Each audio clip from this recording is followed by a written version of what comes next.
हज के बाद रफी ने गाना छोड़ दिया, इंडस्ट्री में हंगामा बरपा, लाहौर से किसका खत लेकर मुंबई गए। भारतीय फिल्म इंडस्ट्री के हर दिल अजीज और अजीम गुलकार मोहम्मद रफी ने अपने करियर का आगाज 1944 में किया था। वो लाहौर से मौसीकार नौशाद के वालिद का ही खत लेकर उन्हीं के पास मुंबई पहुंचे थे। 1948 में नौशाद ने फिल्म मेला का एक गाना रफी साहब को दिया, ये जिंदगी के मेले, जो सुपरहिट हो गया। इसके बाद रफी नौशाद ही नहीं, कई मौसीकारों के फेवरेट बन गए। फिल्म बीजू बावरा के गानों ने रफी को नई बुलंदियों पर पहुंचाया था। 1977 के बाद रफी साहब ने बेशुमार हिट गाने दिए। क्या हुआ तेरा वादा के लिए उन्हें अजीम प्लेबैक सिंगर का अवार्ड दिया गया और साथ ही छठी बार फिल्म फेयर अवार्ड भी मिला। लेकिन इससे कबल 1971 में मोहम्मद रफी ने उस वक्त फिल्मों में गाना बंद कर दिया था जब वो अपने करियर की बुलंदियों पर थे। बाद में उन्हें एहसास हुआ कि फिल्मों में गाना कोई गलत बात नहीं है।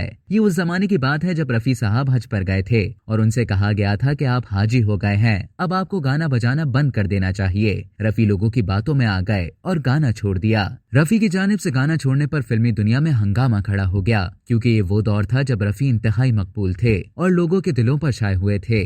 मोहम्मद रफी के बेटे शाहिद रफी ने तस्दीक करते हुए बताया था कि ये हकीकत है कि उनके वालिद ने मजहब की बुनियाद पर फिल्मों में गाना छोड़ दिया था, लेकिन अल्लाह का शुक्र है कि कुछ ही अरसे बाद उन्होंने अपना फैसला तब्दील कर दिया। शाहिद रफी ने बताया कि 1971 में जब मेरी वालिदा और वालिद हज पर गए तो वहाँ से वापस आने के बाद लोगों के कहने पर उन्होंने गाना बंद कर दिया था। फिर नौशाद साहब के साथ कुछ और लोगों ने उन्हें समझाया और मेरे बड़े भाइयों ने भी समझाया। उनका गाना बंद करने से घर का खर्च चलाना मुश्किल हो जाता। भाइयों ने कहा कि आपका गला या आवाज ही रोजगार का जरिया है, अब आप कोई मुलाजमत नहीं कर सकते और ना ही कोई कारोबार, इसलिए अल्लाह ने आपको जो नेमत अता की है वही सब कुछ है। जिसके बाद उन्होंने फिर से गाने का फैसला किया।